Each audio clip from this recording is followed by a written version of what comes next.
स्वागत है आप सभी का आपकी अपनी पाठशाला पर। मैं हूं अंकित अवस्थी। आप हैं मेरे साथ में पड़ोसी देश बांग्लादेश के अंदर फिर से बिगड़ते हालातों पर चर्चा करने, जिसके चलते भारत का विरोध बांग्लादेशियों में तेज हो गया है। भारत भी गुस्से में वीजा एंट्री बैन कर दिया है। आज के सेशन में जिक्र करेंगे एक अज्ञात व्यक्ति पर उठे उस सवाल की, जिसके चलते बांग्लादेश में टिट फॉर टैट जैसा हो गया। बांग्लादेशियों को जो अपेक्षा नहीं थी, कुछ वैसा हुआ। अपना एक नेता गोली का शिकार हो गया। आज के सेशन में समझेंगे इन तस्वीरों को कि इतनी बड़ी पॉलिटिकल रैली, इतनी बड़ी तादाद में संख्या भारत के जो हाई कमिश्नर ऑफिस है उसके बाहर ढाका में क्यों एकत्रित हुई। पुलिस को बैरिकेडिंग लगाकर इस विरोध कर रही पुलिस जनता को क्यों रोकना पड़ा। पुलिस को भारतीय हाई कमीशन ऑफिस के बाहर आकर के इस भीड़ को रोककर भारतीय हाई कमीशन पर हो रहे विरोध को रोकना पड़ा। आइए चर्चा करते हैं, बताते हैं कि इतनी बड़ी संख्या में भारत के खिलाफ बांग्लादेश में प्रदर्शन क्यों हो रहे हैं, जिसके चलते भारत को अपना वीजा सेंटर ढाका के अंदर बंद करना पड़ा। इतना ही नहीं, भारत ने बांग्लादेश के जो एनवॉय हैं, भारत के अंदर जो नियुक्त हैं, जो इनके एम्बेसडर हैं, उनको बुला करके, हाई कमिश्नर को बुला करके समन किया। ढाका के एनवॉय को समन किया और समन करके उनसे अपनी स्थिति के बारे में क्लियर स्थिति जानी कि बताइए आप लोग अल्टीमेटली बांग्लादेश में ये सब होने क्यों दे रहे हैं। बुधवार को बांग्लादेश के हाई कमिश्नर को, जिनका नाम है रियाज हमीदुल्लाह, उनको समन किया गया और उन्हें तलब किया गया। आप तस्वीरों में देख सकते हैं कि बांग्लादेश का हाई कमिश्नर भारत के अंदर बुलाया गया और बुला करके उनको बताया गया कि आपके देश में हमारे खिलाफ इस तरह का प्रोटेस्ट नहीं होना चाहिए। हमारे हाई कमिश्नर के खिलाफ आपके देश में जो प्रदर्शन हो रहे हैं उनकी सिक्योरिटी ब्रीच अगर होती है तो हम क्या क्या एक्शंस ले सकते हैं, भारत की प्रतिक्रियाएं क्या हो सकती हैं। अपडेट दिया जाता है कि भाई ये नहीं होना चाहिए, कुछ उस टाइप की हरकत यहां पर हुई। जैसा कि आप सभी जानते हैं कि शेख हसीना जब से निकली हैं, तब से शेख हसीना जब से भारत आई हैं, तब से बांग्लादेश में उनके ऊपर तमाम प्रकार के चार्जेस, उनको डेथ सेंटेंस जैसी चीजें सुनाई जा रही हैं। हमने अपने सेशंस में आपको बताया है कि किस तरह से बांग्लादेश एक एक करके शेख हसीना के ऊपर आरोप की संख्या बढ़ाता जा रहा है, उनके ऊपर अपने यहां पर बैठे ट्रिब्यूनल्स के थ्रू, कोर्ट्स के थ्रू सजाएं सुनाता चला जा रहा है।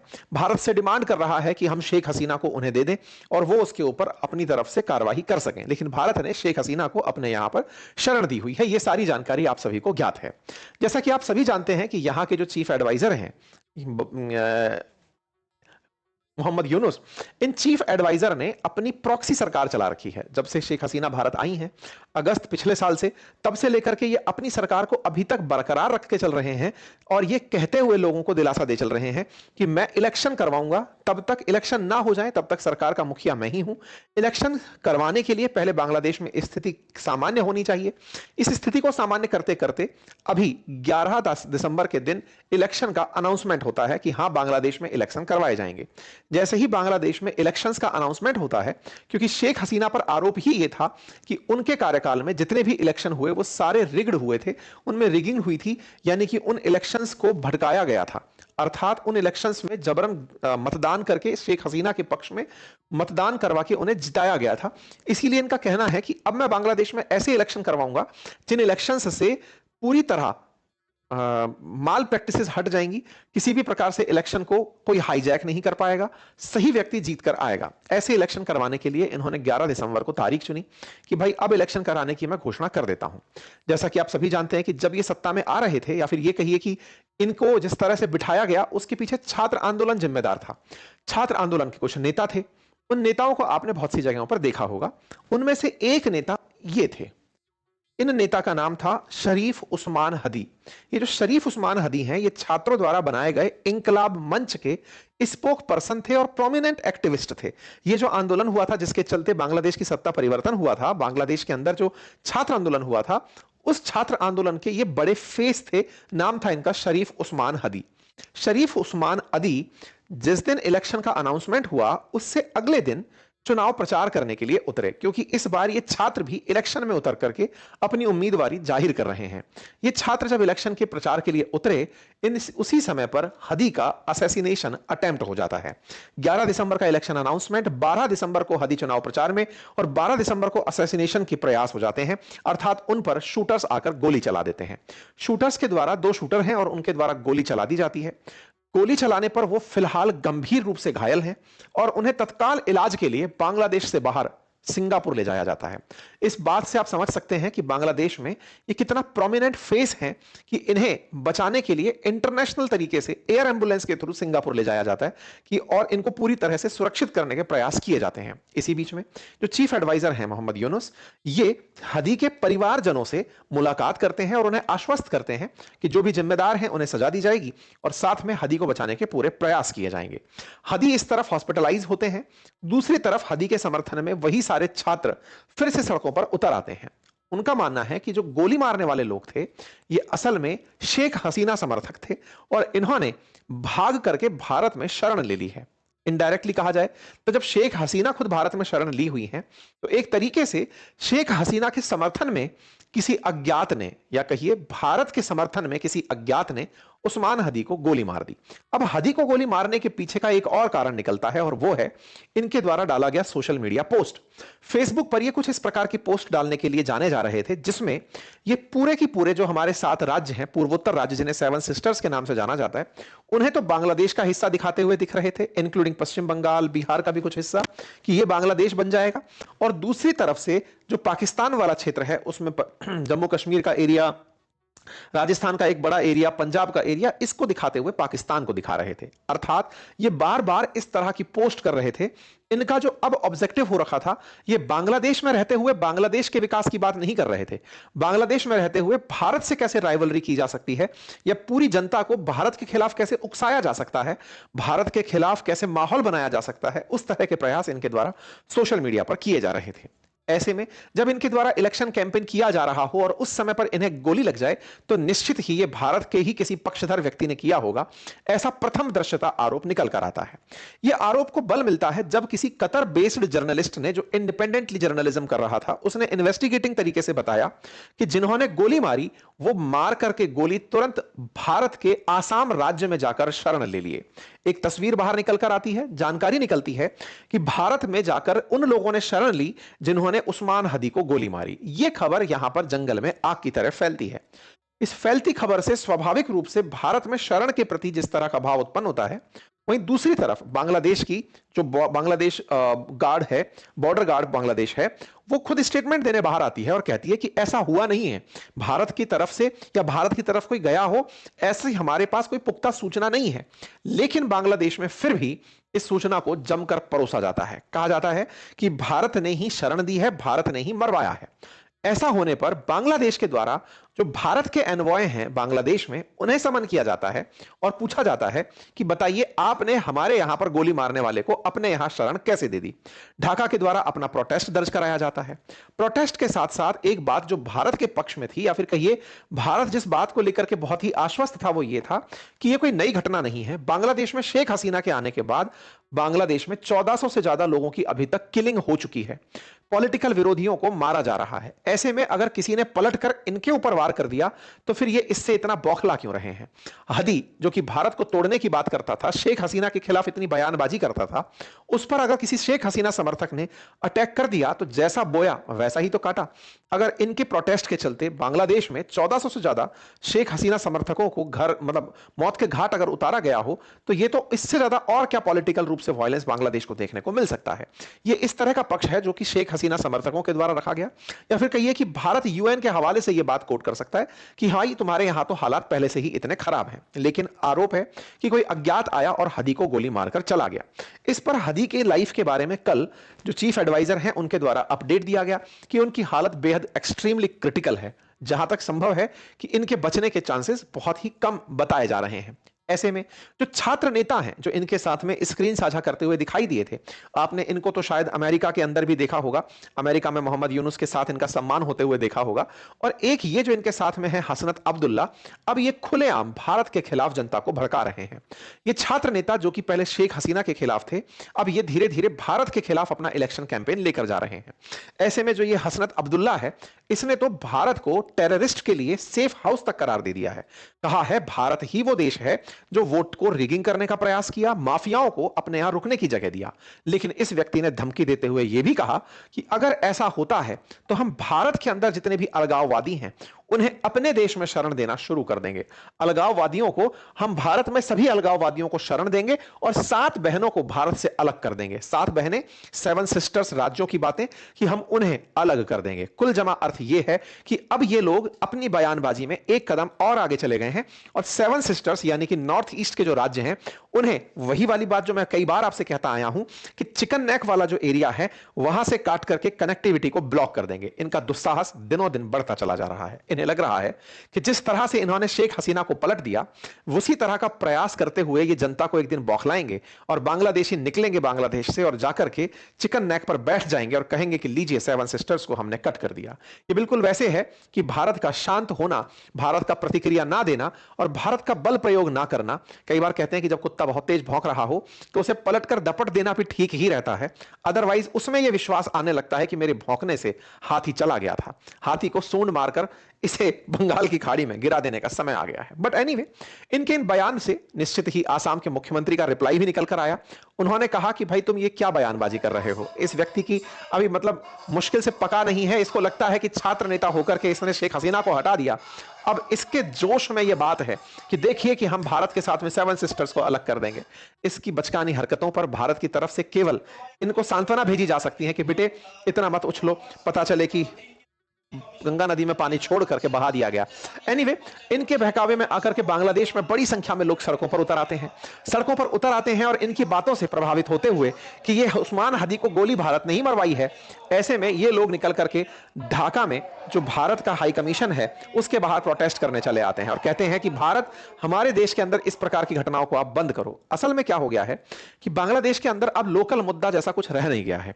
लोकल मुद्दा नहीं रह गया है से मतलब है कि इन्हें पूरे देश को यूनाइट करने के लिए इस बार केवल भारत नजर आ रहा है, क्योंकि भारत के खिलाफ ही पूरे देश को एक किया जा सकता है। सामान्यतया नेशनलिस्ट मुद्दों की तलाश इसीलिए होती है कि सबको एक मत पर लाया जा सके। अगर यही सब लोग इन छात्रों से भविष्य की मांग करने लगे, बेरोजगारी की मांग करने लगे, जैसे हमारे देश में होता है कि अपोजिशन के द्वारा मुद्दे उठाए जाते हैं कि साहब आप बेरोजगारी पर बात करिए, महंगाई पर बात करिए, और सत्ता पक्ष कहता है कि हम तो राष्ट्रवाद पर बात करेंगे। अब कुल मिलाकर बांग्लादेश ने भी वैसा पकड़ लिया है। साहब हम तो अब भारत के खिलाफ बयान देंगे और उससे सबको एक करेंगे और भारत के खिलाफ सबको एक करके ही अपने आप को मजबूत करेंगे। तो वही यहां पर होता हुआ आपको दिख भी रहा है। बांग्लादेश के द्वारा इस बीच में जो हरकतें की गई उससे भारत और बांग्लादेश के बीच के संबंध कितने बिगड़ गए हैं उसकी बू भी आती है। कैसे?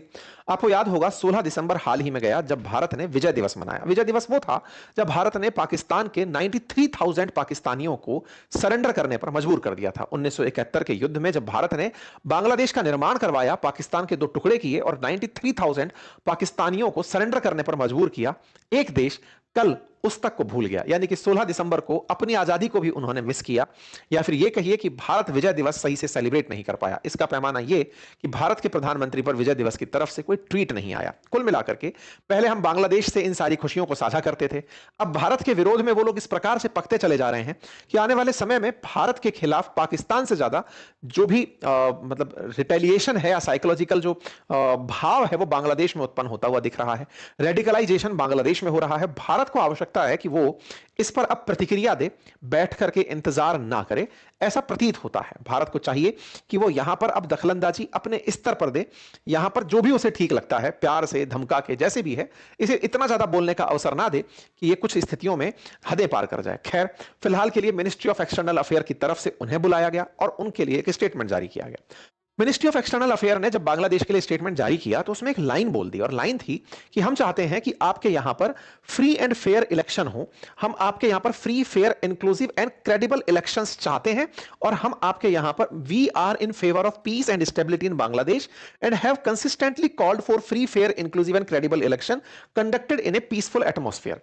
भारत ने अपने मीडिया सेंटर के द्वारा यह बात जारी कर दी एक्सटर्नल अफेयर के थ्रू। एक्सटर्नल अफेयर की इस बात पर बांग्लादेश चिढ़ गया। बांग्लादेश के विदेश मंत्री का बयान माना जाता है। वो कहते हैं कि भारत कौन होता है हमें यह कहने वाला कि हमारे यहां फ्री फेयर इंक्लूसिव इलेक्शन हो, और तुम लोग पिछले 15 साल से कहां थे? जब शेख हसीना यहां बैठी थी तब आप कैसे कहते थे कि यहां पर इलेक्शन फ्री एंड फेयर नहीं? तब तो नहीं निकलता था आपके मुंह से ये सब बवाल। अब ये सब वो वाली बातें अनपढ़ जाहिलों को समझाने के लिए इस तरह के बयान काम आ जाते हैं। अदरवाइज मैं आपके सामने पूरा पूरा इतिहास इस बात का लेकर आया हूं कि भारत ने हर बार अपनी तरफ से बांग्लादेश को यह नसीहत दी है, अपनी तरफ से एनवॉय भेजे हैं, भारत की तरफ से प्रतिनिधि गए हैं वहां के इलेक्शंस को मॉनिटर करने के लिए। खैर, इनका बयान भारत के खिलाफ आता है कि भारत 15 साल तक तो चुप रहा और अब हमें एडवाइस दे रहा है कि हमारे इलेक्शन सही से हो। हम उनकी एडवाइस लेने वालों में से नहीं है।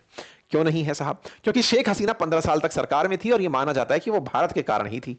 तो इस बात पर शेख हसीना का बयान आता है कि सुनो, तुम्हें इतना ही न्याय करना है ना, तो मुझे ले चलो हेग में, जो इंटरनेशनल कोर्ट है, वहां पर मैं अपना मामला रखूंगी। तुम्हारे यहां पर जब न्यायपालिका को तुमने अपना बंदी बना लिया है, तो मेरे ऊपर न्याय का फैसला कैसे कर सकते हो? और यह बात शेख हसीना के बेटे ने भी कही कि सही मायने में भारत के लिए थ्रेट बन चुका है अब यूनुस। ऐसे में इस मामले को ले जाया जाना चाहिए। चूंकि बांग्लादेश में इलेक्शन है और शेख हसीना की पार्टी को यह लड़ने ही नहीं देंगे चुनाव, ऐसे में बांग्लादेश ने अपने यहां पर फॉरेन एनवॉयज को इनवाइट किया है। यह इनविटेशन बांग्लादेश में शेख हसीना के काल में भी रहा है। जब चुनाव किसी भी देश में होता है, जैसे हमारे देश में भी जब चुनाव होते हैं, तो हम विदेशों से एनवॉयज बुलाते हैं, लोगों को बुलाते हैं कि आइए और देखिए और समझिए कि चुनाव कैसे होते हैं और उन्हें अपने नजरिए से बताइए कि ये फ्री एंड फेयर इलेक्शन है। भारत हर बार इन इलेक्शंस में अपने प्रतिनिधि भेजता रहा है। देखिए 2024 में 3 इलेक्शन कमीशन का जो मेंबर है वो भारत की तरफ से ढाका गया था। ऐसे ही अगर आप और पीछे चलेंगे, 5 जनवरी की खबर देख सकते हैं, 100 विदेशी ऑब्जर्वर बांग्लादेश में आए थे और उनमें से जो अमेरिका की तरफ से ऑब्जर्वर आए थे शेख हसीना के टाइम पर, उन्होंने बांग्लादेश में हो रहे इलेक्शन को फ्री एंड फेयर बताया था। बांग्लादेश के जनरल इलेक्शन को अमेरिकियों ने फ्री एंड फेयर बताया और 2 दिन बाद ही उन्होंने इन इलेक्शंस को रिग्ड इलेक्शन करार दिया। देखिए, US observer call election free and fair 7 जनवरी 2024 और यूएस से Bangladesh elections were not free and fair 9 जनवरी 2024। मतलब कि 2 दिन में ही अमेरिका ने जब पलटी मारी थी, उस दिन यह तय हो गया था कि सेंट मार्टिन आइलैंड के चलते बांग्लादेश में शेख हसीना अमेरिका को पसंद नहीं आई है। वहां से तय हुआ था कि यह हटाई जाएंगी। खैर, भारत ने इनके यहां पर जो देखा, या फिर आप और हमने जो देखा, अमेरिका की ना खुशी यहां पर सत्ता परिवर्तन का कारण बनी और इन लोगों को लगता है कि इन्होंने शेख हसीना से देश को आजाद करा लिया। खैर, जो भी है, फिलहाल के लिए आप 2018 का भी एक और सीन देख लीजिए, जब भारत ने 3 ऑब्जर्वर ढाका में भेजे थे ऑब्जर्व करने के लिए कि जाइए और देखिए चुनाव कैसे हो रहे हैं। अब चूंकि बांग्लादेश में चुनाव होने हैं, नामांकन 29 दिसंबर को होना है, नाम वापसी 20 जनवरी को होनी है और चुनाव चिन्ह के बाद में जो प्रचार है वो 10 फरवरी तक होना है। ऐसे में भारत की तरफ से फिर ऑब्जर्वर भेजे जा सकते थे अगर मोहम्मद यूनुस चाहते, लेकिन अब लग नहीं रहा है, क्योंकि भारत जाएगा तो यहां के इलेक्शंस को फ्री एंड फेयर बताएगा नहीं। क्योंकि जब शेख हसीना की पार्टी कंटेस्ट ही नहीं कर पाएगी तो इलेक्शन फिर से एक तरफा होंगे। आप मेन पार्टी को इलेक्शन ही नहीं लड़ने देंगे तो उसको फ्री एंड फेयर कैसे बोलेंगे? ऐसे में मोहम्मद यूनुस यूरोप के और देशों से तो बुला रहे हैं ऑब्जर्वर्स को, भारत से ऑब्जर्वर ना आए इसलिए ये उस बात पर प्रतिक्रिया दे दिए, क्योंकि ईयू ने तो अपनी तरफ से 200 ऑब्जर्वर भेज दिए हैं, लेकिन भारत से ये लोग लड़ाई झगड़ा करना चाहते हैं ताकि इनके पोल्स में भारत ऑब्जर्वर बनकर ना जाए और दुनिया को यह ना बताए कि देखो कैसे ये लोग एक तरफा वोटिंग करके मतदान को प्रभावित कर रहे हैं। खैर, कुल जमा अर्थ यह है कि भारत बांग्लादेश के बीच में काफी कुछ बिगड़ चुका है। भारत की प्रतिक्रियाएं साफ हैं और हेमंत विश्व शर्मा पहले भी बोल चुके हैं और अभी भी बोल रहे हैं। भारत को यह समझना होगा कि आने वाले समय में हमें बांग्लादेश को हैंडल कैसे करना है। अगर इस तरह का हमने शुरुआत में ही इस बीमारी का इलाज नहीं किया तो यहां पर बहुत सारे ऐसे ब्रेन वॉश्ड युवा तैयार हो जाएंगे जो भारत के लिए बहुत बड़ी अशांति का सबब बनेंगे। आवश्यकता है भारत को, जैसे ये अमेरिका वाले एडवाइजरी जारी करते हैं, हमें आवश्यकता है कि हम अपने स्तर पर बांग्लादेश के अंदर ये बात बहुत स्ट्रिक्ट लहजे में समझाएं कि अगर आप हमारे खिलाफ इस तरह की बयानबाजी करते हैं तो भारत बैठ करके सहेगा नहीं। देखिए, भारत जो इस छवि के साथ जीता आया कि हम किसी पर हमला नहीं करते हैं, इस वजह से बहुत से देशों ने इस प्रकार का अंदर से विश्वास पैदा कर लिया है कि हम भारत के खिलाफ कुछ भी बोलें ये सहते रहेंगे। वहीं इजराइल के खिलाफ कोई सोच भी रहा है, चाहे वो गाजा में बैठकर सोच रहा है या ईरान में बैठकर सोच रहा है, सोच भी रहा है तो मार देता है कि साहब ये तो हमारे खिलाफ नारा लगाए थे, ये कहे थे इजराइल मुर्दाबाद, हम गोली चला दिए। इजराइल के खिलाफ सोचने पर भी वो एक्शन ले लेता है और दुनिया कुछ नहीं करती है। भारत को आवश्यकता है, भारत को इस तरह की बयानबाजियों पर सख्ती से कार्रवाई करते हुए उनके मन में यह भय बिठा दिया जाए कि इस प्रकार की बातें बोलना भी, कि भारत के 7 सिस्टर्स के खिलाफ एक राजनेता खड़ा होकर बयान दे रहा है, भारत को प्रतिक्रिया स्वरूप कार्रवाई कर देनी चाहिए और कार्रवाई करके विश्व समुदाय को एटलीस्ट ये बताना चाहिए कि भाई अब हम सुनने वाली स्थिति में नहीं रहे, ये वाकई में हमें अपना सोचने का तरीका बदलना चाहिए। ऐसा अब प्रतीत होने लगा है। बाकी आप लोगों को क्या लगता है, आप अपनी राय जरूर कमेंट बॉक्स में दें। और हां, एक छोटी सी गुजारिश आप सबसे, आप में से अधिकांश लोग पूरा पूरा सेशन जब भी सुन चुके होते हैं, आप सब्सक्राइब करना मिस कर जाते हैं। चैनल को सब्सक्राइब करने का कोई चार्ज नहीं होता, समय भी बहुत नॉमिनल सा लगता है, बस एक बटन दबाना है सब्सक्राइब का, आप उसे दबाएं, क्योंकि आपका सब्सक्राइब करना हमारा मोटिवेशन बनता है। हमें यह रहता है कि इतने सारे जो हमारे परिवारजन हैं ये हमारे साथ हैं, आपका विश्वास बने, हमारे साथ जुड़े, इसके लिए सब्सक्राइब हमारी बड़ी ताकत बनता है। फिलहाल के लिए इतना ही। हमारे